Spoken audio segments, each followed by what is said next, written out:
Ladies and gentlemen, we are live!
Welcome everyone to the MMA Weekly on the Bronx Sports Jedi Network. I am Austin. This is my co-host Chef Dan. How you doing tonight, Chef Dan?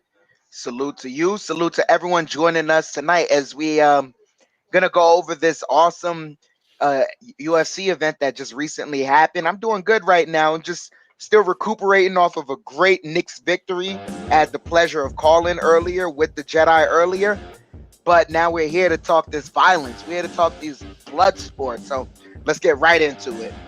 Okay, yeah, let's get right to it. Start the main event, or we can start right with the main event. Because I also have some things I want to talk about in regards to the preliminaries. Okay, the main event was between Curtis Blaydes and Chris Daukaus in the heavyweight division. Curtis Blaydes wins the fight via second round KO. Second round, 18 seconds in the second round, and do we have footage? I believe we have footage. I believe we do have some footage. Give me one moment as I pull it up for us. And it's Curtis Blaydes. Excuse me. That was in the third round, but you know, the second round also ended in a flurry as well. Then you go into the third round, and both of them just decided, they looked at each other, pointed right at the middle of the octagon, and said, that's where we finish it. And that's what they did and decided to do, and they went for it. I also got to credit Neil Magny in the middle of the second round too, because I like the wrestling, the way he mixed in his wrestling, it truly helped him. And if he didn't mix that in, I don't think he would have won this fight. Neil Magny, man, showing just an excellent repertoire of moves. He went on to tie or surpass GSP for most wins in welterweight division? I think it was tie. I believe he tied GSP, and he surpassed GSP for most time spent in the octagon as a welterweight.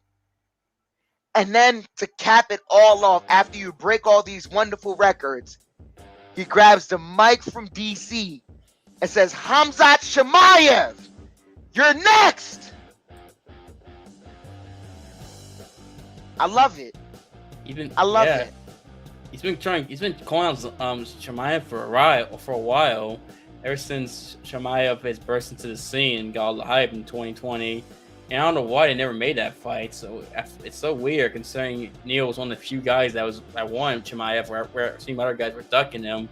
But Chimaev's got a bigger fight now against Gilbert Burns, and if he beats Gilbert Burns, I mean, I would love to see those two fight, but I like the call out. I love the call out because I did want to see Chimaev and Magny, but I mean, I don't know if he's gonna get it though. Even if Chimaev wins. I mean, it's it is what it is. But Neil Magny is definitely what I can say, and what I can appreciate with what Neil Magny has done is he's put himself in that position where he's calling out the guy that no one wants to fight. Yeah. He had a very impressive victory against Max Payne Griffin. You deserve something for that. I don't know what it is, but you deserve something good for that. He does. Maybe it's a co-main event. Maybe it's a main event on a fight night. Who knows? But Neil Magny deserves something good for that. And that's what I'm looking for.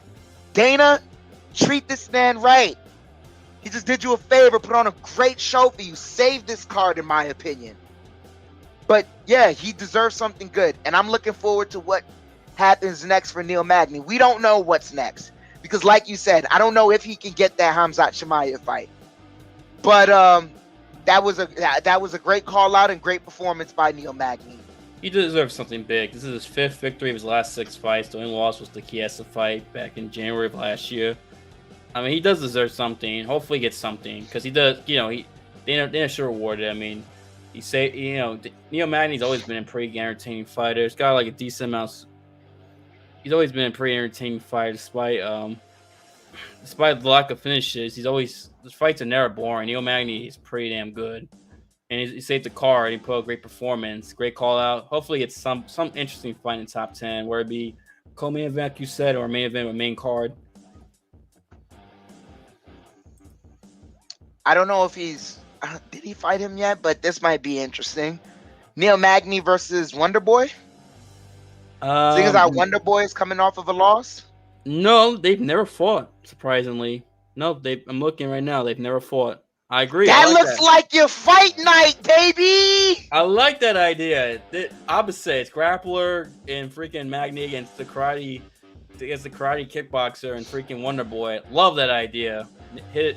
You nailed it, Dan. Clap to you. You nailed it. That's a good idea.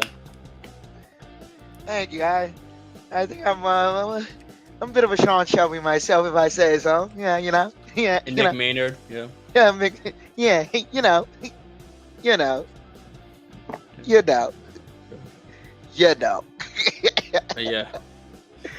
But yeah, that was a great fight by Neil Magny and Max Griffin. Max Griffin, this shouldn't deter Max Griffin. No. You fought a game, Neil Magny, bro. This guy is. You just got to get back on the horse and you know, Max Griffin. There wasn't any one thing that he was, you know, bad at all throughout this fight. It was just Neil Magny was more game than him. He just had more experience in the ring, so he knew what to do when Max Griffin was presenting him something else. This is something where I believe with Max Griffin, you just watch the tape, you learn what you can learn, and then you say, I got to get back on the horse. And if they want to hand me an unranked opponent to kind of have this guy build his stock off of me, that's fine. I'm putting out lights, and that's what he should be doing there. I agree, definitely. I agree with that, and can we see what's next for Max? Yeah, most definitely. But we can, you know, end that off right there and get on to the first fight on the main card. This fight, Mark Diakiese against Borshev. Sorry, I got gas. That's okay. I forgot how to. It's Mark Diakiese? Not the man. I was pronouncing his last name all yesterday, and now I don't know how to pronounce the Diakiese. Diakiese is Diakiese. Diakiese. All right, Mark Diakiese versus Vyacheslav Borshev. Mark Diakiese wins this fight via unanimous decision. This goes all the way to the judges. This goes all the way to the judges' hands. And Mark Diakiese, man, for two fighters, this is one of the fights that started off the evening bad for me, because granted, Mark Diakiese fought a smart fight. I'm not mad at him for fighting the smart fight. But if it's gonna be the smart fight, can you entertain me a little bit? Because both of these guys are known to be strikers. Mark Diakiese flips it flips the whole card on its head. He's initiating grappling the entire time and controlling the grappling exchanges. Throwing in some ground and pound here and there, trying to get submissions here and there, but all in all, it is strictly just grappling for Mark Diakiese. And I never saw that coming from him. He did it with, complete control of Vyacheslav Borshev completely all throughout the 3 rounds. There was nothing Borshev could do to stop Mark Diakiese from controlling him all throughout. Mark Diakiese was just a better fighter all throughout this fight. It was a dominant victory for him, but it wasn't exciting. I will let you guys know that right now. It was not exciting, though. Kudos to Mark Diakiese letting us know he had enough energy after that fight to fight even more so later on in that fight. If you wanted to book him for another fight on the same card, he had the energy to do so. But yeah, this was not an exciting fight, and I think this was the last non-exciting fight I needed to see all throughout the evening. What were your thoughts on this? Not exciting. It really wasn't. Diakiese dominated the wrestling and grappling, just dominated there. I mean, I was surprised me because I didn't expect that from Mark Diakiese for people to do that and just continue doing that. But he got the job done, got him the victory. I just wish he could have done more. If you're gonna fight the smart fight, can you at least entertain? At least do more. At least to do some ground and pound with something. I mean, that's all I ask. I mean, other than that, good. You did the right thing. You got the victory. Good, which is what you want. So he accomplished his goal, and yeah, that's all I gotta say. Yeah, and if that's, I'm done with that. We can get right into the preliminaries. To me personally, in the preliminaries, we already spoke about in the preliminaries, Manon Fior versus Jennifer Maia. That was a very good fight. Salute to those 2 ladies for putting on a great fight. There may have been one more fight. Oh yes, Chris Gutierrez versus Bakhtaral Dana. Cause salute to Chris Gutierrez, man. That was an impressive TKO. The spinning back fist, just got it in the middle of the second round. Like, it was very, very impressive spinning back fist for Chris Gutierrez. And also, I don't know how to pronounce this guy's name. Give me one moment. I'm gonna try it. Give me one moment. Okay. Alayshab Krisharev versus Denis Talulin. Alayshab wins this fight via rear naked choke in the second round. This is a very impressive finish for Alayshab. It was very, very good. It was. As he just quickly gets Talulin in the rear naked choke, and you're gonna see, ladies and gentlemen, Talulin goes to sleep here. He went night night. Yeah, he did. Get this man some warm. No, you know what? Don't even get him some warm milk. He's already asleep. You get him a pillow and a blanket. Yeah. Yeah. Alayshab, great performance for him. He's undefeated too. I believe he's undefeated. I think it was 14-0 or 15-0 after this fight. I saw the interaction he had with Bisping. He was commentating for the UFC that night. He was saying, he was pointing at him like, I forgot, like, I guess wanted to, not, like, jokingly want to fight him or something. He wants like, to fight Bisping in DC because he was mad at he asked Bisping. No. I think he asked DC, why'd you put me on this part on the card? He said, I only work here. Ask Bisping. So he's got a war with DC and Bisping. I love it. I remember he wanted to fight. I forgot he was calling. He wanted to fight to top contenders and stuff like that, or something like that. I heard. I believe I could be wrong, but I like the Bisping exchange. Like, Bisping retire, man. He no champion anymore. Yeah, Bisping's done. The old man is blind in one eye and he's done, bro. He want nothing to do with any of this. Oh, but that was a great, entertaining matchup in the preliminaries. The only of a few highlights in the preliminaries. I just want to get this over with. We tell you guys all the time to watch the preliminaries because there you can, get your new stars of the show. This preliminaries was a complete dud to me. It did not help anyone at all. Truly didn't help anyone at all. This is terrible preliminaries for me. Yeah, it's not like the London one from last week. I mean, London with preliminaries were pretty epic, and then the whole card was epic. It's not the case of Columbus, unfortunately. Oh, the main card was pretty good. I'll give that. The main card of the show was actually not bad. That's you. It was all terrible to me. Chris Gutierrez and I like. Damn it! How do I say his name again? Eliashab, I think. Eliashab. Yes, Eliashab. That sounds smoother. We're gonna go with that. Eliashab and Chris Gutierrez and Manon Fiore and Jennifer Maya. Those 4 fighters. Thank you for saving the preliminaries and giving some form of excitement and entertainment. But all in all, everyone else on the preliminaries, I'd rather not remember your names. Completely boring fights. There was one fight in somewhere in the preliminaries. Do you remember this? They spent the entirety of the first round. These 2 fighters are taking pictures of each other essentially. They're just walking around, just dancing around each other like this. They only waited until the 2.5 minute mark to start throwing. They waited until 2.5 minutes to throw feints at each other.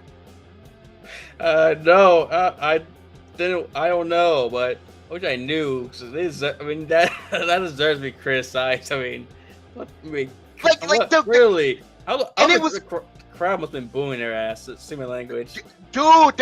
And what's crazy is it was wonderful that Bisping was right there, because now you have DC asking Bisping is like, hey, maybe the crowd over here is a little more restless than the crowd over in UK, right, Bisping? And Bisping goes, yeah, no, these 2 guys are just dancing around and they're, just taking pictures of each other. Like, I would be with this crowd too. I'd be booing. Throw a punch already. Just get it on already. Like, what are we doing here? Like, what are we doing here? What are they doing? They just, oh God, that sounds awful. What awful? I mean, seriously, they're just standing around doing nothing, just that pose. I'm sorry, that pose. They weren't standing around doing anything. They were circling around each other. But then it's like, jab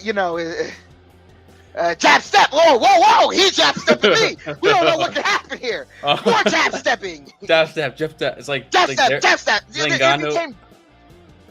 Ngannou, Lewis level. No, this was way worse than that. What? Because at least those 2 were gonna throw some fire at each other at some point. These guys were, and they wait until the minute mark and the crowd is booing them voraciously. And then, the crowd sometimes, as much as they boo you, it's like, boo, throw a punch already. Now we're going to give you a chance. At least the UFC crowd is giving people a chance after they boo you. It's like, boo, do something. Now we're going to be silent. Can you do something now that you've heard our frustrations? Oh, y'all still dancing. Oh, you guys suck! Because they sucked! Oh, correct. I would love when they just become like a wrestling crowd and start cheering like other stuff, just random things. Start Bisping chant, a DC chant, just to show the protest. That would have been funny. Now you mention it, they would have done that. It was just like terrible. I mean, terrible. I really and I was so excited, and I'm like, I'm watching these preliminaries, and a part of me had to ask myself, am I just being spoiled? Am I being a spoiled, entitled UFC fan? Coming off of such a great event that happened in London, but then again, coming off of a terrible event that happened in the States between Thiago Santos and Ankalaev. The card was good. The main event sucked. That's what that was. The card wasn't bad. It was the main event that was awful. That card. It's like, what you mean. It's like coming off of that, then you get the UFC London event, which is just legendary. Oh my god. I want fish and chips. It makes me want to eat fish and chips to celebrate. I wanted haggis. I wanted haggis, and you know how nasty that sounds. Haggis. But I wanted it. I wanted some haggis. Yep. But it was just so good. And then you had this. So I had to ask myself, am I being a spoiled brat? No. And as this event continued, I said, no, it's not being spoiled. It's having standards. I have standards. Yes. I have standards for an event. I have standards. I know what I want. That wasn't what I wanted.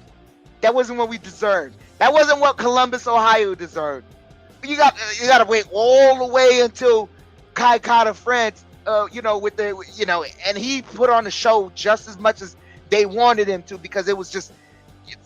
And then you got to wait all the way until Kai Kara France, who's not even from Columbus, Ohio. It's like, hold up, DC. I got to hit him with this one.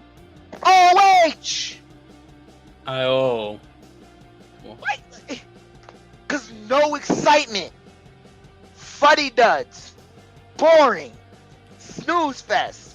You lost. Boo. Was this after the Gutierrez fight in the Ashabi? Oh, before the Gutierrez, I think I started off you start off the event and you're hoping it's like, it's gonna start off slow. Saldana versus Souza, that was very, very slow. Okay. That was slow. Oh my gosh, that was slow. Then you get into Mateus Nicolau versus David Yorvac. That was slow. Manon Fior versus Jennifer Maia. I'm hoping, okay, now we could get to some action. Let's get into some action. We can finally, the ladies gonna put on some action, and they did. They were way more, oh my gosh, they were way better. Then, Eliashab Kirishev versus Dennis. Who was this? Was this in the heavyweight division? I'm trying to find that out right now. No, middleweight. Okay, this wasn't the fight either, but you know what? This might have been the fight where both of these guys were dancing. Who knows? And then Gutierrez, and finally, once we got to Gutierrez and that spinning back fist happened, I said, we awake now. We woke up the card now. Thank you. The crowd is awake. Everyone's awake. Let's go. But until then, it was a snooze fest, man. Dang. In the words of Kendrick Lamar, it was boo-boo. Then another Kendrick Lamar reference, I guess, is appropriate for this case. Boo-boo! Preliminaries were boo-boo, man. I look, over here at the MMA Hour, MMA Weekly with Chef Dan and Austin, we gonna keep it real with you. I can't lie to you. You guys are listening to me on whichever podcast platform that may be, Apple Podcasts, Google Podcasts, Spotify, Spreaker, or wherever you're getting it. And then you're going to hear me try and lie to you while you're at work. You're thinking like, man, these guys, they saw the same event I did. And then you want me to lie to you and tell you that it was good? Nah, I can't do that. You can't. Nah, can't do that. Gotta be honest. I don't keep it 100. I keep it 1 thou wow. And in 1 thou wow, no, I don't accept that. I have standards. I saw a better preliminary from when the Brits invaded the first time. When the Brits invaded the first time, that was the best preliminaries we had ever saw. Because look at the names that popped from those preliminaries. It was McCann, it was Pimblett, it was Jack Shore. Gunnar Nelson was on that one as well. There's a whole bunch of names. He wasn't on that one? No, not that one. Okay. But no. Did Paul Craig? No, Paul Craig wasn't on that one either. But I did wish Paul Craig was on that one. But you see, a lot of names popped off that preliminary. This one, nah. But then again, I'll tell you like this. Okay, good news for everyone that was on the preliminaries. Good news. What is it? It's March? Yeah, from April to December to impress me. Get to it. I agree. Definitely. And thankful, and that Mark Diakiese fight wasn't the greatest either. That was not the greatest fight in the world. But at least we have the Magny Griffin. Okay, guys, the train rolling, but it was really Kai friends Askar Askarov. I really got the crowd on this card going. Okay, now we're rolling. And then then of course the Barberena and MattBrow fight was a dog fight, awesome fight. For me personally, I think the one matchup that truly warmed up the crowd was the Magny versus Griffin fight. You had no choice but to stand up on your feet and clap for that one. Like I got up on my feet and gave it a round of applause for that fight because this is warriors. I loved it completely. Yeah, warriors, and then you had the freaking Barberena and MattBrow fight showing their warrior spirit and things like that, and of course Grassos and their finish, and then Curtis Blaydes. So yeah, I mean, at least thankfully it ended strong. Thankfully, thank God for that. More so, thankfully, is that the show was where the excitement was where if it wasn't there in the preliminaries is where you needed it to be in the main card. And the main card performers, like usually we say this, we'll always let you know. Usually the main card guys aren't the ones that's outperforming their spot. It's usually the preliminaries guys trying to get into the main card. And the main card guys, when they perform, it seems like they're just content with being on the main card. But last night, the main card guys did their job. They held up their end of the bargain completely, and they put on the show. So salute to those guys, all in all. Definitely, yeah. Oh yeah, salute to them, man. Salute to them, and it's great that the fight nights are back outside the Apex in front of crowds again in the United States, and just in general. First time out in the United States a fight night's been in the crowd since February of 2020. Oh yeah, most definitely. And they didn't give you guys much of a good fight, but Columbus, Ohio, I pray that the UFC returns back there. Maybe end off the year in Columbus, Ohio. Give them a banger. I agree. I think they will. They've been in Columbus before. There was a pay-per-view back in the day that I forgot. It was MattBrow made his debut. MattBrow fought on that pay-per-view they were ever seen back in 2009. That was in Columbus. They've gone there a few times. I think they will be back, hopefully in the year, but I think they will be back in Columbus. They definitely deserve one. Okay. So as long as they just give Columbus, Ohio another chance at just getting better fights, because it wasn't for a lack of crowd energy. The crowd was truly into it. It was just the fighters from the preliminaries.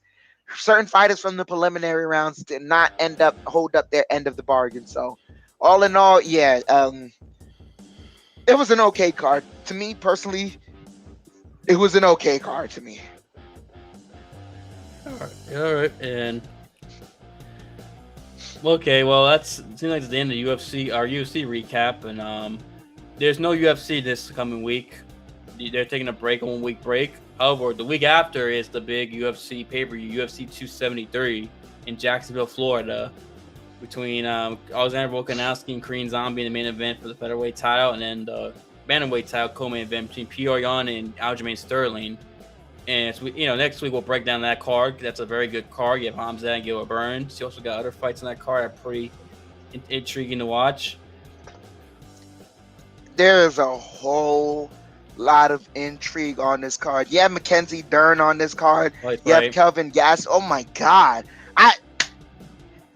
Austin, I gotta use the bathroom real quick. I can't touch this card right now because I will go down the rabbit hole.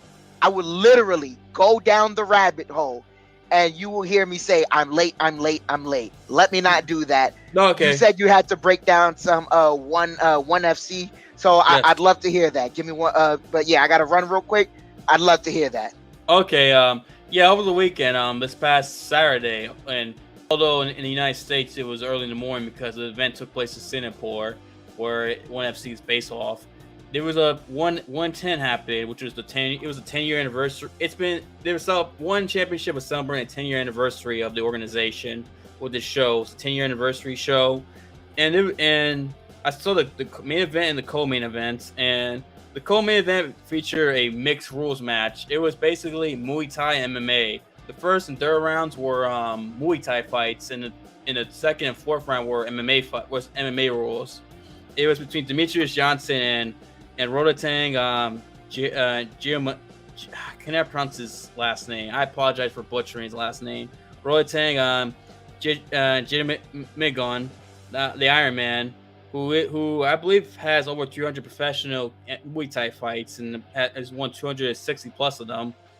And this was very entertaining, despite the weird freak show fight it was with the mixed rules. It was entertaining. They both wore MMA gloves, and the first round, Demetrius got hit several times, not too much, but still decent amount considering it was dangerous because Rotag is a one champion and a champion in one's Muay Thai division. He's got over 300 fights. But Demetrius was able to survive and even threw some shots back in Muay Thai rules. And once it went to the second round, MMA rules were applied. We all kind of knew that Demetrius Johnson, if he was able to get a hold of Rodotang, he was going to win the fight. And that's what he did. And once he got a hold of Rodotang, he was able to take him down, get all his back, and Barberena could choke him to where Rodotang didn't tap, but he passed out. And Demetrius Johnson got the victory. Although it doesn't count as an MMA record because it's not an official MMA fight, still, it's another victory for him. It's great to see him bounce back after suffering his first KO loss to Adrian Morales. Adrian. Let me not butcher his name. Adriano Morales. There we go. That's who he lost to his last fight. Who also fought on this card and won via submission against Yuta Wakamatsu, but I didn't see that fight. And then the co-main event was pretty entertaining. I mean, not the co-main event, excuse me. The main event itself was pretty exciting between Andrea Lee and Stan Fatex, in which Andrea Lee won via rear naked choke in the second round.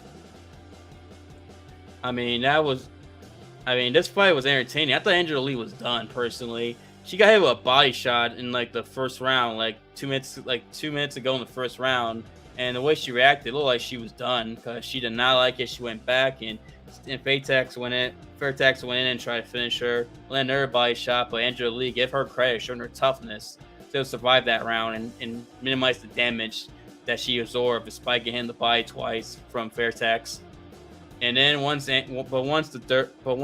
second round came, Andrea Lee was able to use her high level jiu-jitsu to take down Fairtax and just go for so many different submissions. She went from arm bars to triangles to arm bars while she was on top of her Fairtax. That grappling display was incredible to watch. That was phenomenal, Andrea Lee. But once she got the rear naked choke position, towards the end of the second round, she was able to make Fairtax tap because Fairtax knew she couldn't get out of it. Andrea Lee showed her high-level jiu-jitsu, and that was a pretty impressive performance for her. This is her first fight since giving birth to her daughter. Not her daughter, her child. I don't remember the gender. Let me apologize there. But she's first fight since giving her birth to her child, as she defends her Bantamweight championship, or will be classified as UFC strawweight championship since 115. Andrea Lee shows why she's one of the best women fighters outside the UFC. And in my opinion, she's one of the best women fighters in the world, if you really think about it. So shout out to her. And this was, those two fights were entertaining. I heard the one card in general was pretty good, top to bottom. And which is good to hear, considering this was a 10-year anniversary show. And so obviously one wanted to deliver, and it delivered. So that's good to hear. And yeah, I saw those two fights, and those two fights were pretty good. One championship, I like some of the things one championship's different. Obviously, they have their own rules. They don't, things they do that you don't see in American MMA or North American MMA in particular, especially in terms of you could throw knees to down opponents, etc. And one championship's got a good product going for it. For the most part, there's a reason why I can see why they've grown in the last 10 years, why they're still around 10 years later, and why they do well in Asia. So good two fights I saw, and I heard the card was really good, like I said. I gotta find a way to, I just have to separate the time one of these days to watch ONE FC. Me personally, I get it on my it's right. I'm subscribed to it. I get the notifications for all the shows. And funny enough, ONE FC, they do you a favor, ladies and gentlemen. Their shows are also aired on YouTube. You can get it via the Bleacher Report. I believe they aired via the Bleacher Report YouTube channel. That might be it. We Bleacher Report BRT Live, BR Live, you mean? Or yeah, BR Live, maybe, yeah. I know they air it on YouTube. Give me one moment. I'm gonna look it up right now. I just want to make sure I get it correct.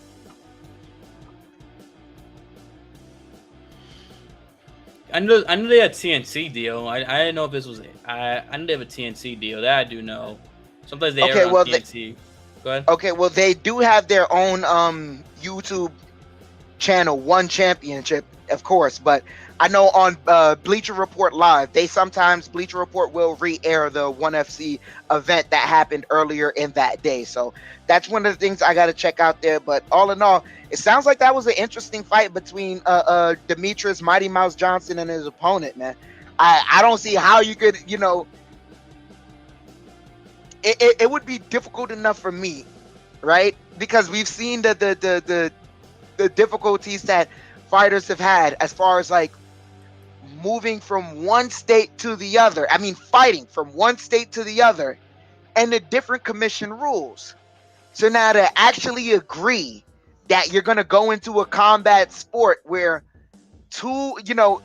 half of the rounds are going to be dictated by one set of rules and the other half is going to be dictated by another set of rules is very, very interesting to me. That's very interesting to me. Very hard too. I mean, shout Demetrius took the risk and got the victory, which I think we all knew. If we got the MMA rules, DJ was going to win that fight, and he did. I mean, that's pretty crazy though to think about. I feel like it's something that can only happen in Asian MMA, Japanese or Asian MMA, like one championship. Because I feel like in the United States or North America, that would not happen at all. Nah, like the America. What I can say with man, there's a good side and a downside to this. The good side with what Japan is doing is that because they're truly so open to any different idea, they may be ahead as far as like what works in the entertainment sectors and what works as far as in entertainment for the people. The downside is that they are willing to try any and everything to, see what works. They're pushing the envelope. The problem with Americans is that we know what works for us. So that means 9 times out of 10, when someone pushes the envelope, it looks weird to us. It doesn't hit the eye as comfortably as it would in any other, market. But at least they're doing that, and that is a beautiful thing. Experimenting with the sport of MMA and seeing how far you can go with it while keeping it relatively within the realm where fighters aren't, they're not putting themselves in harm's way just to try and, make something work that shouldn't work. Yeah, I mean, I agree with you there. Definitely, something different. Like I said, you only see it in like Asian MMA or Japanese MMA. Well, Japan is Asia, but there's a different, still. For a while, it used to be Japanese MMA. That was big, and it still exists now. And there's other Asian MMA promotions. But you get what I mean. You usually see them experiment more over there than you do here in the United States or North America. There's things you see over there you only see over there versus here. Hopefully, you guys get my point. Not to sound too redundant. No, definitely, yeah. But all in all, I will definitely check out the ONE FC card. You are not the only person to tell me about this. I go on a Discord chat for my NFTs that I'm buying, and there was someone there who found out that I'm an MMA fan, and they said, listen, if you did not watch this ONE FC card that happened just recently, you're missing out on it. Go and check it out, please. Do yourself a favor. So I definitely have to do that. Yeah, and definitely. And before we go, I want to mention this real quick, and for Bellator news, as you know, April 22nd is the beginning of the bantamweight tournament. However, unfortunately, there's some unfortunate news. Sergio Pettis is out. Unfortunately, he has an injury. I don't remember what the injury was per se. I know he's it's due an injury, and it looks like the tournament's going to be for the interim bantamweight title, as apparently he won't be able to fight for a while. And however, instead of him taking on Raufeon Stots, it's Juan Archuleta, the guy he took the belt off, the former champion, stepping in and fighting Raufeon Stots on April 22nd. So the tournament's obviously still gonna go on, and the main event of that Hawaii card in April 22nd, it's gonna be Juan Archuleta and Raufeon Stots, which is gonna be a good fight regardless. That's still a pretty entertaining fights. I mean, Raufeon Stots did call out Juan Archuleta as well, so he gets that wish as well, fighting Juan Archuleta. Oh yeah, most definitely. It sucks that Sergio Pettis isn't gonna be, in the tournament and that they're not defending it for the actual title. But when looking at it, all in its face value and what could happen here, these back-to-back money fights. Usually, you go right out of out of these Grand Prix. You don't really know who the next opponent is for the champion like that. You kind of, you're hoping that someone is going to reveal themselves. Right now, we have matchups set. We have the Grand Prix, then we have whoever wins the Grand Prix versus Sergio Pettis, and then we may also have the person who lost to the person against in the Grand Prix. That might end up being the next opponent between the winner of the interim champion and Sergio Pettis. There's a myriad of ways you can match make. Yeah, and it's also weird what Bellator is doing. I just learned this now. Apparently they're gonna have like a wild card round. So basically 6 spots have been filled. It's Archuleta and Stots, as I mentioned. Haji Mix against Koji Horiguchi as well. And also, however, we got Leonardo Higo and Magomed Magomov, who are in the tournament but don't have opponents yet. It's gonna be 2 wild card fights between let me make sure. Why is it low? I'm sorry, I'm trying to find the names of the fighters in the card. And it's Jornal Lugo against Danny Safatello and Josh Hill against Enrique Barzola, which will also be on April 22nd, as along with the Stouts and Archuleta fights. So it's kind of unique. I've never seen an MMA tournament with wildcard rounds. That's a first when you think about it. I mean, as much as that is a first, though, that it gives someone an opportunity that if they have the right run, they could, someone who essentially doesn't have that much tape on themselves, because they could be, someone that just got that just happened to make it just in time to qualify for the tournament. They could have you know what? We can liken this to another sport.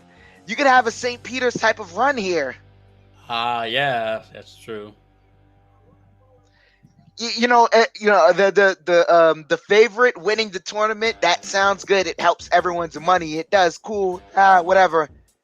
But when you get an upset, when you get a Cinderella story, that pushes marketability. Truly pushes marketability. So I'm going to be very interested in that one right there. I'd love to see if someone could make a Cinderella kind of run there. And my eye would be more so on someone like Jornal Lugo. I think he had I think he'd have the capability to make a run like that. Good point. This is a first, like I said, in MMA. I've never seen a wild card round for a tournament ever. This is a first. I'll give Bellator credit for doing something original, unique. Give him credit for that. And pushing the envelope. Yeah, pushing the envelope. Yeah. And shoot, I was gonna bring up something. I had something. Dang it, I had something in mind. It was, I'm trying to remember. I had something else about the tournament. Oh yeah. Also, not only do you win the interim bantamweight title, you also win $1 million on top of that. I'm pretty sure as well. So makes it more. That was literally, we both forgot about the same thing, because I was about to say that too. You should not shut off the Grand Prix if Sergio Pettis is not there, because that opportunity to get $1 million can still change someone's life. Especially when you look at, I've been doing some research on what fighters make and what they have to pay out after the fights. That $1 million after that Bellator tournament, it does a lot for those fighters. It does. No matter what, like, you can't tell, like, regardless of people saying, hey man, this a fighter comes out and say, hey man, my expenses aren't that much, I get paid this, that much, this, that, whatever. Like, all in all, the base compensation for the smallest guy isn't what's fair for, the biggest guy. And to an extent, that's, you shouldn't, the smallest guy in this room shouldn't be getting paid like the biggest guy in the room, but he definitely shouldn't be struggling to make ends meet every time. Right. And this is definitely going to help him out. Even Nemkov and Anderson, the week before the bantamweight term begins, they're finally settling the heavyweight tournaments. Both guys are make decent money because of the championship fights, and Corey Anderson does get paid decent amount considering he's free agent. Still, that $1 million can do a lot for both guys as well. So definitely something that I think these guys are going to be super motivated and go out of the way to deliver, especially considering how much money's on the line. Also, yeah, I agree with you 100%. With that much money on the line, you just gotta just give everyone, even if the champ ain't there, who cares? He doesn't get a chance at $1 million. Who cares? He's already got a gold belt. What, the rich get richer now? Get out of here. Yeah, well, either way, I mean that's the big news. It's definitely unique. I'm still looking forward to this bantamweight tournament. This tournament is gonna be good. I think this might be the best Bellator tournament they've done, I think personally. So this will go down as the best one. There is a chance for a lot of highlights in this tournament. Yeah, I can't wait. It's April 22nd begins. That's 3 weeks. Yeah, 3 or 4 weeks. Roughly from now. 3 weeks. Yeah, 3-4 weeks from now. Yep. 3 or 4 weeks. Yep. Excited for that. Can't wait. And anything you want to say before we end the show, Shutdown? I just want to touch on the subject real quick because it was a big news in the MMA world between Colby Covington and Jorge Masvidal. The event that transpired in Miami, as far as Colby Covington will seemingly getting attacked by Jorge Masvidal in the streets. Listen, that is a very uncomfortable subject to go around. Like I was reading a lot of it, and you go through so many emotions of what you think should have happened, what you think should not have happened. And I just want to say this at the end of the day, man. When fighters are, in the ring and they're fighting, and when fighters are not in the ring and they're promoting, the fight of this, that, whatever, certain things, regardless, are inbound, certain things are not. Let's start that off. Colby Covington, you were dead wrong. You spoke about that man's children. That man's children is not going to get in the ring and fight for their honor. They don't get to do that. No one's child that is famous gets to fight for their honor. So you just don't mention people's children.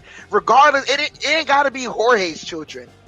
No one's child deserves that, because no child is going to have the ability to even defend themselves against you. And how would you look even trying to, make fun of a kid for the mistakes that his father does? And with Jorge, man, I'm going to keep saying this. You had 25 minutes to get it done in the ring. You had 25 minutes to get it done. You didn't get the job done. Should have got it done. Should have done way more. Should have trained better to get, the results you wanted in the ring.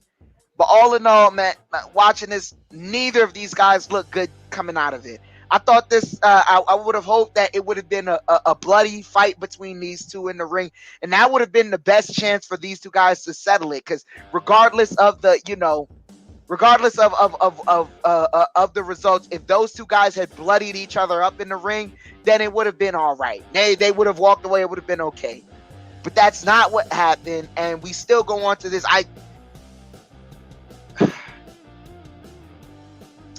Just with Jorge, you definitely had 25 minutes to get it done. You should have got it done. And especially in all that time, the way you were going about things, you should have got it done. And when Colby Covington, just don't talk about people's children no more. I don't care if that's a character you're trying to display to sell tickets or not. It's just not cool. And the generation of fans are getting smarter and smarter to know what's acceptable and what isn't. And talking about someone's children is just not cool. But all in all, that's the last thing I want to say on that.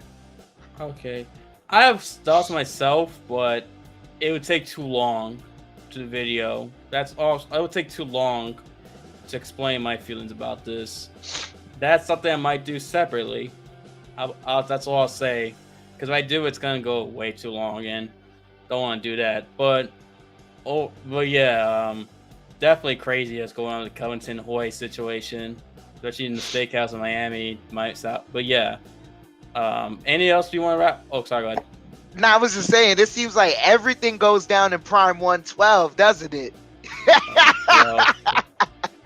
I gotta say, people were wondering this feud was fake. Well, I think you got your answers. You got your answer, ladies and gentlemen. It is not fake at all. Like that. It is not fake at all. And how much drama has to go down in Prime 112? Luckily, the Knicks were there just a week later to celebrate a victory. But luckily, they weren't there during the brawl. Thank the Lord the Knicks didn't get hurt, right? Thankfully, they didn't do anything crazy or stupid on Prime 112. Exactly. Just don't. Everyone wants this stakes there. Look, Freddie Gibbs is getting jumped by Jim Jones in Prime 112, and damn, like this is a lot that goes down in Prime 112. They gotta fix their security in Prime 112, man. It's Miami Beach, dang, it's Miami Beach too. Nice area. It's really a nice area. I know spring break gets crazy, but dang, Miami, fix yourself, man. Fix yourself. That's all I gotta say. That's my last words. Miami, fix yourself, man. Never mind. Anyway, thank you guys for shout out to Miami. I've been there a lot over the years, but anyway, thank you guys for watching, listening to us, wherever you are watching us, whether it be YouTube or listening to us through all the audio podcast platforms like Spotify, Google, Apple Podcasts, Reason FM, etc. Thank you guys for watching us, listening to us. Look forward to doing the show next week to break down the exciting and great UFC 273 pay-per-view card from Jacksonville, Florida. Next week, look forward to breaking that down. I'm Austin, the Chef Dan. Thank you guys for listening, tuning in. We'll see you next time. Peace. Peace.